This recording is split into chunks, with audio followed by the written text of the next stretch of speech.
So we'll come back here to OBS, and now we can go ahead and select Connect Account. Once we do that, that's going to go ahead and ask us to go ahead and get logged in with our YouTube channel. We'll then go ahead and say continue to give access to OBS, and it's going to say authorization completed successfully. You can now close this page. So I'm going to come back here to OBS, and you're going to see here that now my account has been connected. Then you want to make sure you select here where it says ignore streaming service settings recommendations. You want to make sure that that is unchecked. Then you're going to go ahead and press OK.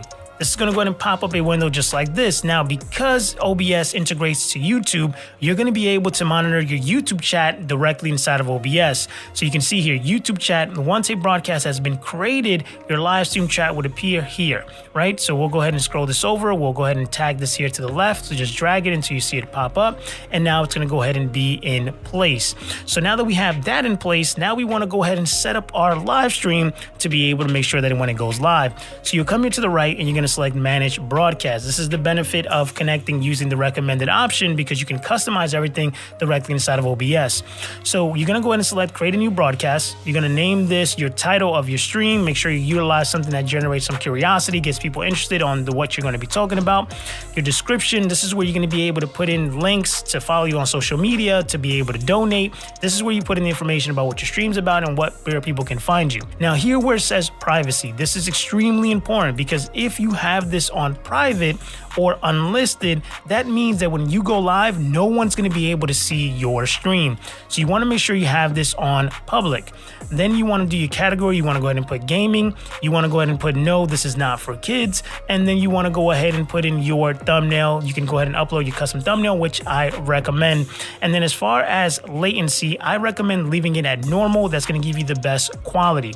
So then you can go ahead now, and when you do that, when you have it on public, you can go ahead and say create broadcast. Now, I don't recommend creating broadcast and start streaming because you want to be able to set up your settings to make it look good. So I'm going to select create broadcast. It's going to say creating a new live broadcast. Please wait. You're going to see here that now on the left-hand side, my chat is now available. So we want to jump over to YouTube to make sure that broadcast was created. Now, remember, we're not live yet. So we'll come back here to YouTube to make sure that we're all ready to go. So on your YouTube channel, you're going to come to your profile icon. You're going to go ahead and select YouTube Studio. And then on the left-hand side, you're going to select content. Then you're going to come to the top. You're going to select live, and you're going to see your broadcast here. What you want to select is this little icon here that says view in live control room. So once you click that, you're going to be able to see here that now our live has been created. We're not live yet, but it has been created for us. It's going to have our title, our description, everything is ready to go. So once you've done that, we now need to come back into OBS Studio. So just connecting your YouTube channel to OBS Studio is not everything you need to do. Now we need to make sure that your settings are correct so that way your stream looks good. You don't want your stream to be laggy or to be choppy. You want to give your viewers a good experience. So let's go ahead and get our settings set up so that way your stream looks good. So let's go ahead and jump into OBS. All right, so inside of OBS Studio, you're going to come to where it says settings. We're then going to go ahead and first we're going to double check our video. So you on YouTube, you can go ahead and stream higher than 1080p quality. But for this example, I'm going to use 1080p since most people are going to watch your stream on mobile, and that's all you really need. So you're going to make sure you have 1920 by 1080, 1920 by 1080, and then your FPS, you want to have it at 60. This is what I recommend, but again, it's all going to be based on your computer and your internet speed. So if you do need to go ahead and lower this, you can go ahead and drop this to 30 to be able to make sure your quality looks good. So once you have that in place, we're going to come to where it says output. And these are going to be the settings that are going to be super important to make sure that your stream looks good. So you can come up top to output mode and select advanced.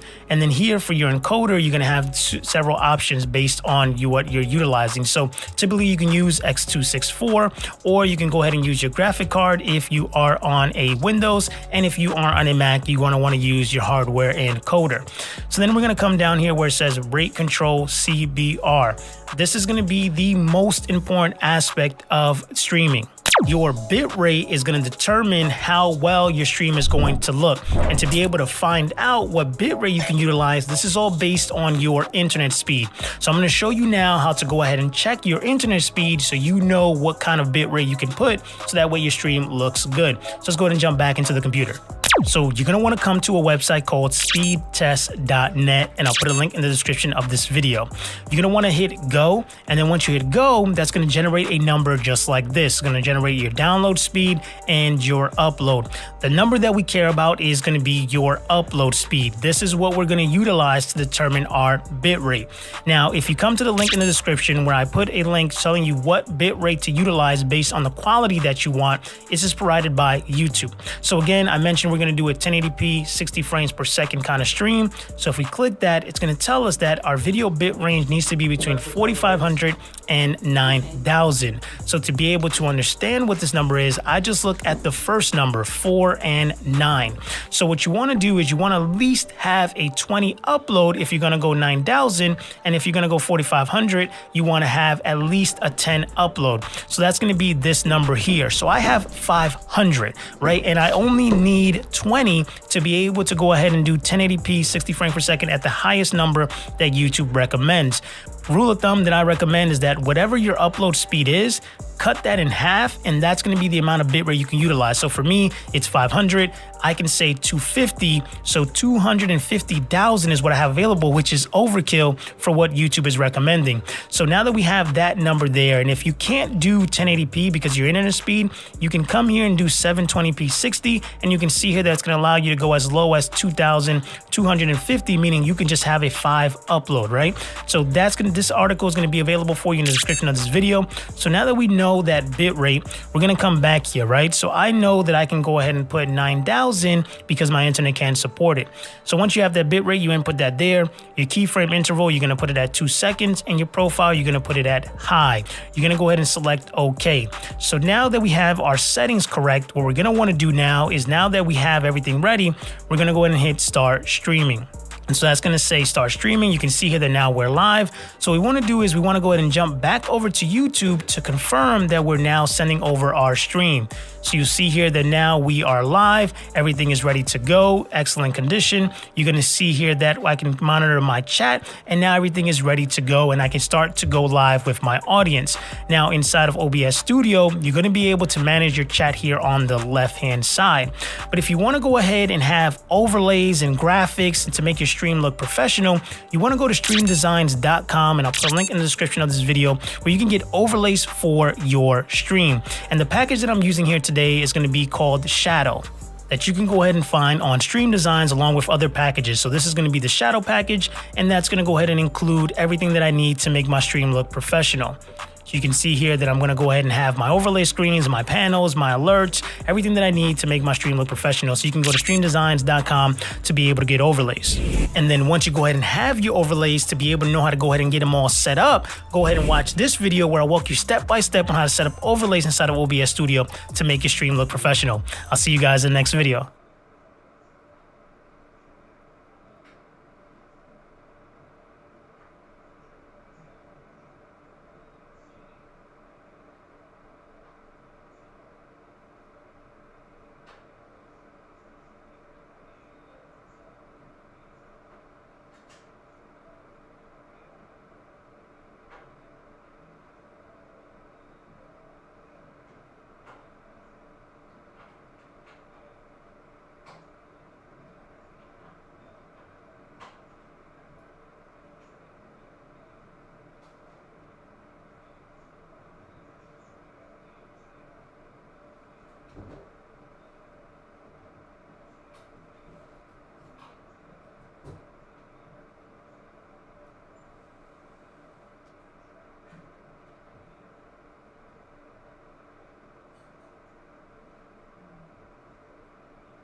That shit is nuts.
Have you ever heard of that saying, you don't know what you need to agree?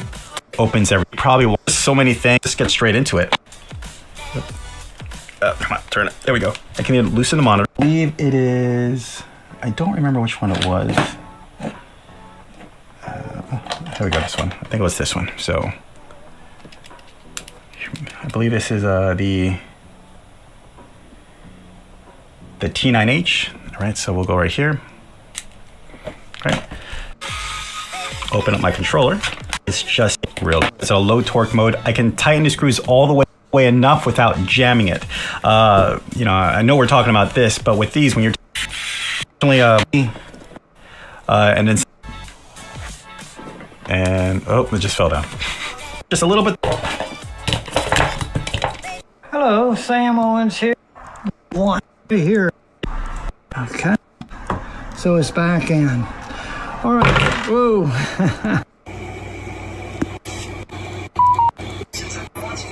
Where you are.